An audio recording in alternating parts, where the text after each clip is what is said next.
Hi అండి, అందరూ ఎలా ఉన్నారు? బాగున్నారా? ఇవాళ అండి బాస్మతి రైస్ లేకుండా మామూలుగా మన ఇంట్లో ఉంటాయి కదండి, రైస్ కట్ట బియ్యం అంటాం కదండి. ఆ రైస్ ఎలా అంటే అవి కూడా జీలకర్ర మసూరానే కదండి, వాటితోటి ఇవాళ బిర్యానీ చేస్తున్నానండి. ఆ బిర్యానీ ఎంత టేస్ట్గా మీకు ఒక్కసారి నేను చేసిన స్టైల్లో చూపిస్తాను. అదేవిధంగా మీరు కూడా ట్రై చేయండి. చాలా చాలా సూపర్గా ఉంటుంది. అసలుకి మనం బాస్మతి రైస్ అంటాం కానీ బాస్మతి రైస్ కంటే ఈ రైస్ చేసి చూడండి, చాలా టేస్టీగా ఉంటుందండి. నాకైతే బాస్మతి అంతా అయితే నచ్చదండి. ఈ రైస్తో చాలా బాగా వస్తుంది, చాలా నీట్గా కూడా ఉంటుంది.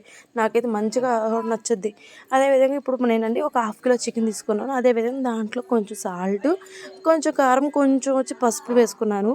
అంటే స్మెల్ అటువంటి ఏం లేకుండా. అదేవిధంగా దాంట్లో కొంచెం గరం మసాలా, చికెన్ మసాలా, అదేవిధంగా కొంచెం ధనియా పౌడర్, కొంచెం అల్లం వెల్లుల్లి పేస్టు, కొంచెం కర్డ్ వేసుకొని, కొంచెం నిమ్మరసం వేసుకొని మంచిగా కలుపుకొని మిక్స్ చేసుకొని బాగా అండి దాన్ని మిక్స్ చేసుకున్న దాన్ని ఒక హాఫ్ అన్ అవర్ ఒక పక్కన పెట్టేసేయండి.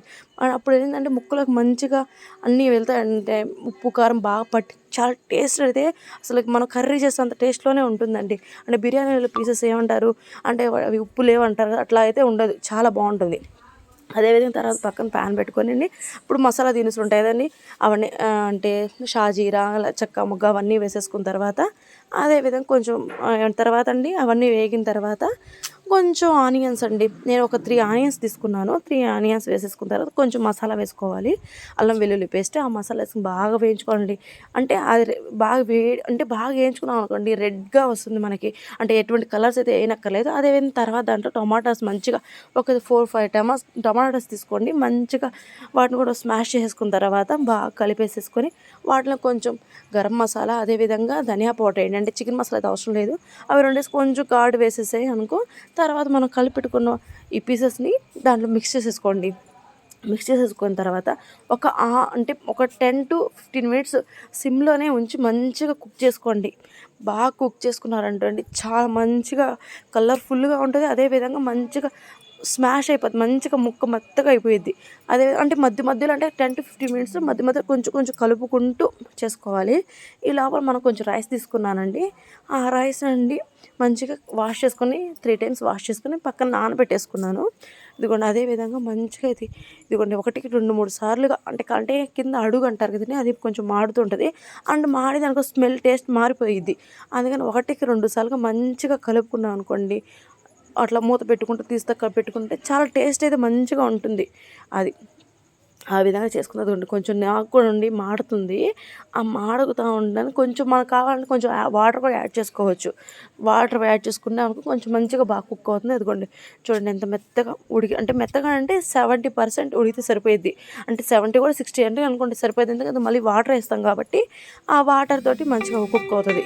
అందుకనండి, ఎందుకంటే అండి వాటర్లో కుక్ అవుతుంది కాబట్టి మనం 60% ఉడికితే బాగా ఉడికితే సరిపోద్ది. అట్లాగా మనం ఒకటికి తీసుకున్నాం కదండి, మనం ఒక రైస్ ఒక దాంట్లో తీసుకున్న దానికి 2 వాటర్స్ పోసుకోండి. అలా పోసుకున్న తర్వాత దాంట్లో కొంచెం కొత్తిమీర వేసేసి అలా మూత పెట్టేస్తే మంచిగా ఉంటుంది. ఎందుకు ఏమన్నా అంటే కొత్తిమీర అంటే ఆ ఉడికేటప్పుడు ఆ ఫ్లేవర్ అయితే సూపర్గా ఉంటుందండి, మంచిగా స్మెల్ వస్తుంది. అందుకని దాంట్లో ఏమన్నా ఎటువంటి కలర్స్ అయితే నేను వేయట్లేదండి, అది మీ ఇష్టం అండి, ఆప్షనల్. మీ ఏమైనా కావాలంటే వేసుకోవచ్చు. అది ఎప్పుడంటే ఎసురు తెలుతుంది కదండి, అప్పుడు కానీ వేసాం అనుకోండి కొంచెం మనకి కలర్ వేసినట్టు అసలు అయితే అనిపించదు. ఇదిగోండి ఆ విధంగా మంచి అసలు కలర్ అయినక్కర్లేదండి, మంచి కలర్ఫుల్గా ఎట్లా ఉంది చూడు ఎర్రగా. ఆ విధంగా నానబెట్టుకున్న బియ్యాన్ని వడకట్టేసేసుకున్నాం అనుకోండి, అంటే దీంట్లో మళ్ళీ రైస్ యాడ్ అవుతాయి కాబట్టి వడకట్టేసేసుకొని అట్లా వేసేసుకోవాలి. అట్లా వేసుకొని కొంచెం హై ఫ్లేమ్లోనే మంచిగా ఉడకాలండి.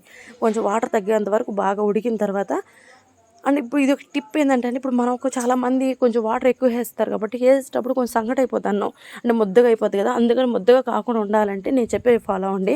ఇప్పుడు నేను ఇందా చూపించాను కదండి, అంటే రైస్ మనకి 50% ఉడికింది అనిపించినప్పుడు మనం నిమ్మరసం యాడ్ చేసాం అనుకోండి, అసలుకైతే చివడ అంటే సంగటి అవుతుంది అంటారు కదా, ముద్దగా అలాగైతే అవ్వదు. నీట్గా అంటే పర్ఫెక్ట్గా ఉంటుంది.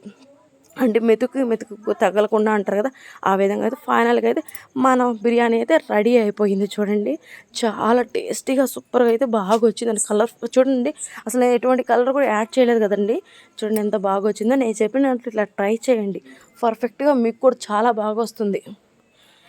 ఈ విధంగా చూడండి ఎంత బాగుంది. లాస్ట్లో కొంచెం కొత్తిమీర అట్లా వేసేసుకున్నాం అనుకోండి, వేసుకొని ఒక 5-10 మినిట్స్ అట్లా పక్కన పెట్టేస్తాను. గ్యాస్ కట్టేసి పక్కన పెట్టాను కొంచెం ఇంకా మంచిగా ఉంటుందండి. ఆ స్మెల్కి సూపర్ అంటే సూపర్గా ఉంటుంది.